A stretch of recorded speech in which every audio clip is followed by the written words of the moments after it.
Quickly, I'm going to try to summarize. I'm making a game of rival gyms that compete in three sports: boxing, Muay Thai, and TaeKwonDo. So basically, I've got a variety of moves. Right off the bat, I've got an idle animation, but it messed with some striking, so I left it out for now. You can see the differences between striking techniques, general hit for all the strikes, and then there's like a custom animation for getting hit by a left hook and a back kick. I like the procedural though for the most part. These leg kicks are looking good as impacts.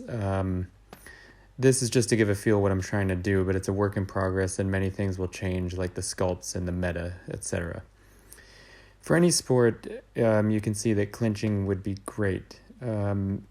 Here I'm going to show you a Muay Thai clinch, but I'm sort of cheating because parts of it takes advantage of keyframes that trigger strict follow distances in the behavior of the AI puppet.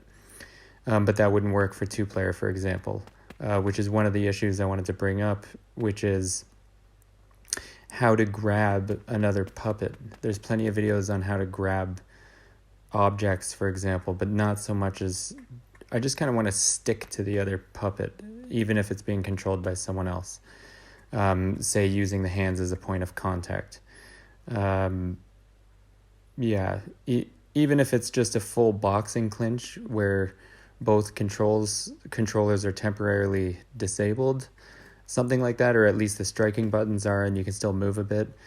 Other than that, the zones work pretty well, as I've only allowed the grab and keyframes to trigger if the attempt happens within the zone, which you could see.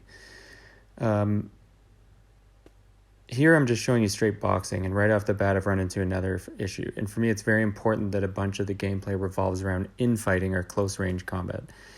You can see that I've got a zone to trigger infighting stances, which I want to call states. So different states, I want to have attacks run out of those states. And some other tricks like slower movement, because they're sort of leaning on each other, which mimics real boxing. This, however, brought me to a fundamental problem with the keyframes that didn't matter as much for the kickboxing clinch, and I don't know why. I can't seem to animate the puppet to move naturally once my infighting keyframes have been activated. The infighting seems to dominate any movement after that. So you can see I get it to activate and even change random positions at close range, but that presents a problem I can't get past.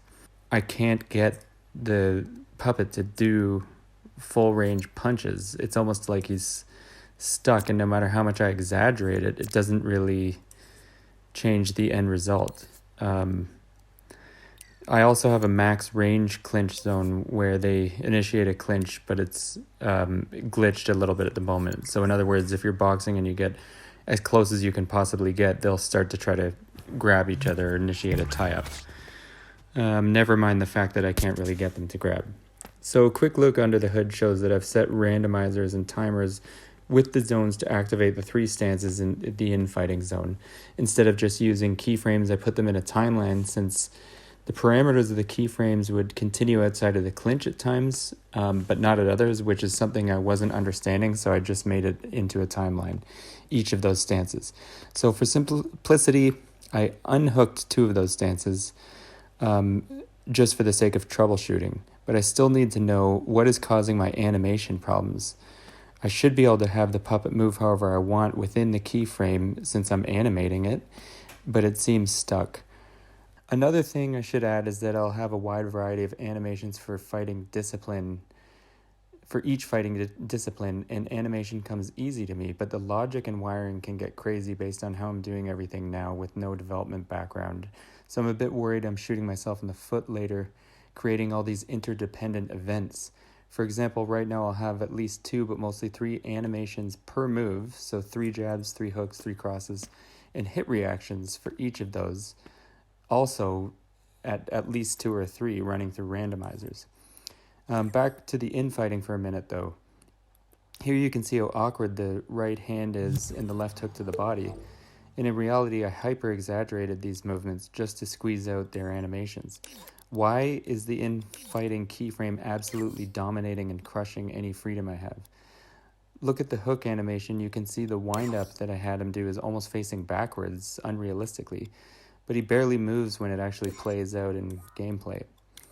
I would assume I could throw a wide looping hook, for example, with this sustained keyframe, using it as a starting point. I'm thinking it might be the zone, but in the Muay Thai clinch, for example, the knees, although not looking amazing, still had an acceptable range of motion that was within another sustained keyframe event. Do I really have to disable the infighting keyframe in order to throw punches and just use other keyframes to mimic all of the attributes that it alters? I plan on having a full arsenal or suite of animations that matches the infighting ones would match regular ones. So, for example, infighting leaning to the right or using a Mayweather shoulder roll style stance, I'd want to have, 2 or 3 hooks from that and the other infighting stances as well. But I just can't seem to get them off right now. On another note, earlier in the kickboxing portion, you could see damage and knockdowns. That's all from labels of friend and foe to different parts of the body, and having weapon labels on the limbs, and health modifiers which activate, they're triggered by keyframes which happen within each striking animation, just so that you know what's going on under the hood. There are some clinches which obviously need more work, but overall want to have these states with their own movesets. Finally, I wanted to get into striking for 2 subjects that are evading me right now. First is branching animations. I've been trying to figure out how to add and gates and impact sensors to timelines, but they don't seem to work anymore. I know I've done it in the past in new animations, but I can't in saved ones, and I'm wondering if it's because it's a remix of my previous scenes, and if that's the case, does anyone know how to release those restrictions? I can add an AND gate or impact sensor, for example, but it forces the thing to take up the entire timeline or be just at the end. My plan was to add these so that I could interrupt or sort of fizzle out and stop animations. A practical reason for this would be throwing a big head kick when in uppercut range. The puppet throwing the kick would just get that move snuffed out instead of letting an awkward animation play out, because the procedural stuff gets a little bit wacky when you're too close. Another reason would be impacting the gloves or something other than the target, which would nullify the strike in some ways. I guess this would be called branching animations, and I'm not sure if it's possible or not, but ideally I'd have the events cancel or change the original animation for the sake of gameplay. Second part to this is that I know I can disable controls, like I have in the knockdowns, for example. But is there a way to disable most controls without individually putting a knock gate to each one, or even better, within a timeline? I want to be able to not allow, for example, a right cross to be thrown when a jab is 1/3 of the way through its animation, but I'm okay with it 3/4 of the way through because it would flow nicely. But that goes for every button with the exception of the one being used. So, for example, I kind of want to disable all controls except for the cross in that example. So how could I do that? Another example is to either stop or minimize the motion of the character. You can see when I make him slip, move, bobbing, and weaving, he can move around, which makes it super awkward.